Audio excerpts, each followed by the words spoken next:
The head coach is now with us, Mark Pope, and we're going to ask him to make a statement on his team about being in the great city of St. Louis, and then we'll go to questions. Mark, please. Couldn't be more excited to be here. The greatest sporting event in the world in St. Louis, which is such a great town. Our guys are incredibly excited. The juice around the tournament never fails.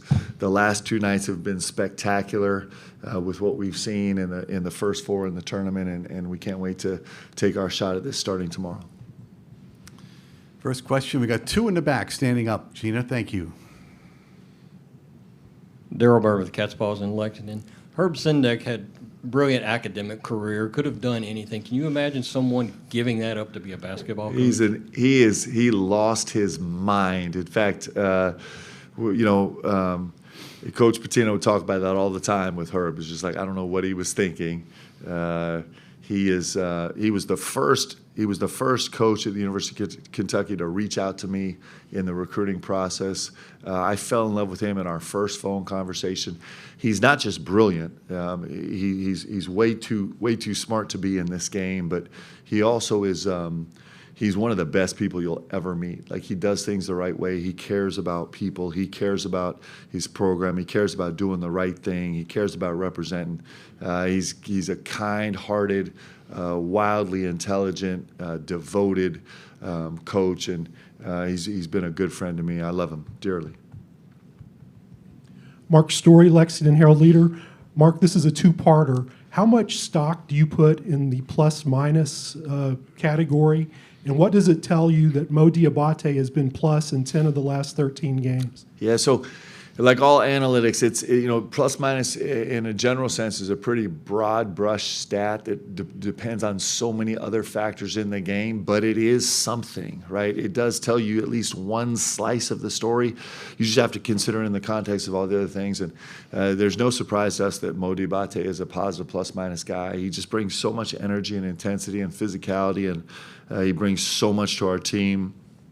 In a lot of ways, he's been the defensive, emotional heart and soul of our group. When he's great, we're great, almost without fail. He carries a big burden on our team, and he's been terrific for us. We're right here on the left and then back to the back. Go.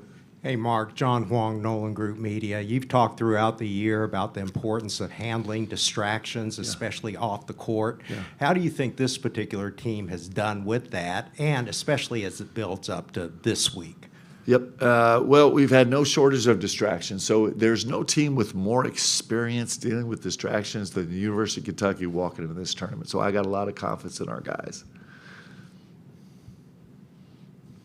Yeah, Mark, ask Herb why he went the coaching route. Why did you, when you were a year short from being a doctor? Well, I watched Coach Sendek do it, and I'm like, well, he's pretty smart, and I admire him, so let me follow in his footsteps. That's really not true. This game has a magical pull, man, and this time of year has a magical pull. It just sucks everybody. Probably every sports fan in the world just about gets sucked into this thing, and it certainly has had a power over me. I love it. I love everything about it. I love the chance to be in a locker room. I love the chance to grow a team. I love the chance to face adversity and overcome it. I love the chance to do things that people don't think you can do when they don't think you can do them. I love the chance to climb the mountain, and all of that is here. All of that's in a season. All of that, it culminates here at the NCAA tournament. So for me, in a long journey to get back to this game, it was pretty clear. It just rings in my heart. It's important. I love it. I love everything about it. Right-hand side, Mark. Mark, Ben Baby with ESPN. There's a lot of conversation about how much rosters are costing these days to build. When that's such a public, point, and people are talking about as much, does that create more pressure to produce or make a deep run when people are talking about how much it costs to put together one of these teams? Well, I don't know if it creates more pressure. The pressure is ever present. You earn the pressure. Everybody in sports is fighting to earn pressure. If you have no pressure, then it means you're irrelevant. So the pressure is something we're all chasing, right? The day that you don't have pressure means you're just not relevant. It doesn't matter, right? So the pressure is the reward for doing great work. In terms of the NIL situation, it might add some pressure to it. I think it can add, it definitely adds distraction. you know, it takes on I don't want to get sidelined on a commentary about reporting, but I do think there's a chance that accuracy in reporting has taken a massive, insane hit. On a daily basis, we read things and we just shake our head and be like, man, I wonder if anyone actually believes this stuff. So that's probably the biggest distraction that it brings. But in terms of the pressure, the pressure is ever present, and we want it. Like, that's why we come to Kentucky, is for it to matter. And so we love that part. Back on the left again. Thank you. Yeah, Mark, you guys have shown to be really efficient up-tempo. You actually average more fast break points than Santa Clara. Why is it not so simple to say we're going every single time as fast as we can go? Well, that basically is our game plan. Thanks for sharing that with the whole world. It's actually not that much more complicated than that. For us right now, there are a lot of slices to that like, we want to chase transition as much as we possibly can, and we're dealing with some offsets that we just have to manage. Part of that is our roster availability. Part of that is, positionally where we are. Part of that is our, like I said, our depth part. Part of that can be influenced by opponents. So there's parts of that. But yes, we're incredibly efficient in transition. We would love to live there as much as we possibly can. And we also have to deal with some offsetting issues for sure. We are halfway through the session. Next question is standing up on the left. Mark, speaking of unusual things that were reported this week, did Kentucky offer any individual player $7 to $9 million? So I assume I'm allowed to answer this question, yes? Well, all the media people are saying yes. So I can tell you this. It is, and I've been in this business for a long time, but at Kentucky, it's just different. It's just different. The amount of information that is, and I think part of the problem too is that I'm gonna get myself in trouble. But whatever. This is how we live. I think part of the reason is there's been such blurred lines between all media. I don't think anybody differentiates between social media with someone in their underwear in their basement that has nothing to do versus the most noted journalist in the world with unbelievable ethics. I think that it all blurs together, and then we just start reporting what everybody else is reporting, whether it has any validity or not. And so, like I said, on a daily basis, literally a daily basis. In fact, I had this experience with Mitch. So Mitch walked into my office 2 days ago, and I'm right now we're so dug in that I'm not really spending a lot of time on reporting. And had a couple stories where I was just I was dumbfounded and befuddled by what was out there and what was being said and what was being supported. And then I just was like, well, that's actually the same type of stuff that was said last week and the week before and the week before and the week before. To BBN, I would just say, please don't believe anything you read about anything, because if I was going to tell you the percent of stuff that was actually reported accurately, it'd probably be in the 5th percentile. It's just an interesting time in the world. And that just is what it is. But there's craziness swirling around, but that's the circus that comes with Kentucky.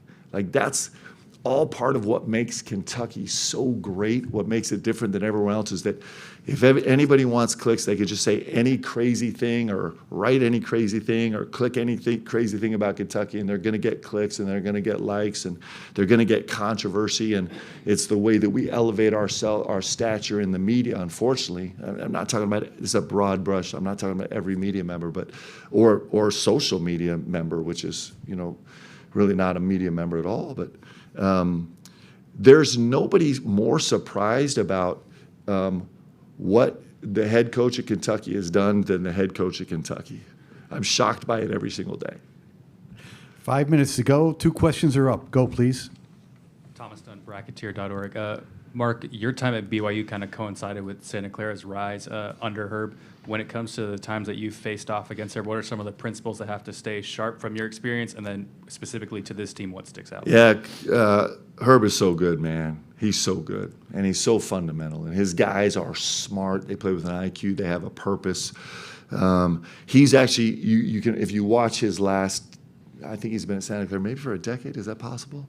And he's really evolved. Also, this team is way different. Like the way he employs different principles with his roster. The way that this team is extending pressure and then really tightening the screws in the half court is something that's been a part of him before, but he's doing it in such a different way right now. With his personnel, he's really adapted the way he's playing right now with his personnel in a beautiful way. He's as good as there comes. He's one of the best coaches in the country. He's one of the best people in the country. And so, I watch him all the time, see what I can steal from him. I think he's really good. On the aisle. Thank you. Yeah, Mark, just to circle back here, I think you kind of hinted at it, but just to clarify, would you say that was an inaccurate depiction of the numbers 7 and 9? Well, I'm going to try not to, because, once the trick, you guys are smart. Once you get me comedy spirit, then it becomes it makes the story bigger. And so I actually don't want to, I would like not to take in all of, guys, we could go down a list of, we could go down a list of the plane crash that Leanne was in, and we could go down a list of all the NIL stuff, and we go down a list of me being in the hospital a month ago, and we go down the whole list of all the stuff. But it's a. I know that you guys have to come out of here with a headline, and I'm not going to give it to you. But I would appreciate it if there was some segment of the media that was like, hey, you know what? Let's actually search for I don't know. I'm trying not to make a commentary on it, but this is all part of the strategy that my team's not a part of. So we'll try and embrace the circus nature of this and count on some responsible media member somewhere to actually kind of dig in and find out, or just be responsible with reporting. Tyler Thompson, Kentucky Sports Radio. Different topic here. This is Otega Owe and Denzel Aberdeen's last NCAA tournament. Otega talked a lot about playing with a sense of urgency and how he is encouraging his teammates to do the same. What have you seen from both of them in practice this week? They're terrific leaders, man, and they're just growing every day into leaders. Growth is a step-by-step process, and when we look back in hindsight, we think that's who they always were. But I've been really proud of these guys in their attempt to keep growing and leading this team. It's been awesome. Question in the back. Yeah, Mark, I'll make sure I change my underwear for where I write my next story. The watch party thing, the private one, turned into its own story, unbelievably. Yeah. Did you get what you wanted from keeping everybody else away? Yeah, it was nice. It's just for one moment, we just shut the circus down and just let our team just be our team, and I think it was really important. I think it was really good for us and really healthy for us. And I think it puts us in the best position to kind of have our focus be where we want it to be for this tournament. It was really, really positive. Final question right here on the aisle. Go, please. Dylan Ballard of Sea of Blue. Coach, what is it about Colin Chandler this year that has made him step up in those big moments when you guys need a shot, whether it had been the Tennessee game or the Missouri game, or when you just need a three? What is it about him that makes him prepared for those moments and that you guys are always willing to turn for him, whether it's a night where, like Vandy, he's hitting all the shots, or a game when he's struggling and he will get it going in those moments? Yeah, I think, man, you watch the progress. So, I was just talking about DA. So DA's BPR, you think about Denzel Aberdeen, his DPR has jumped almost 700 spots from what his projection was last year, because he's been thrust into a new role and he's grown immensely. And the growing process has been painful, but he just was thrust in a spot that we didn't expect him to be, that he had to be in. He's grown so much. And same with Colin Chandler. Colin Chandler's been thrown into a spot where we didn't expect him to have to be, but he's grown so much.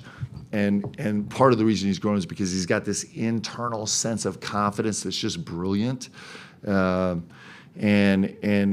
just believes, right? He believes that he was made for the moment. He's supposed to be in the moment.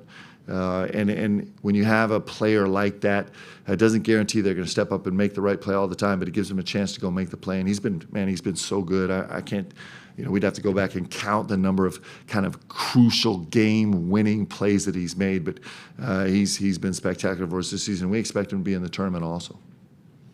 Mark, thank you very much for your time, and best of luck.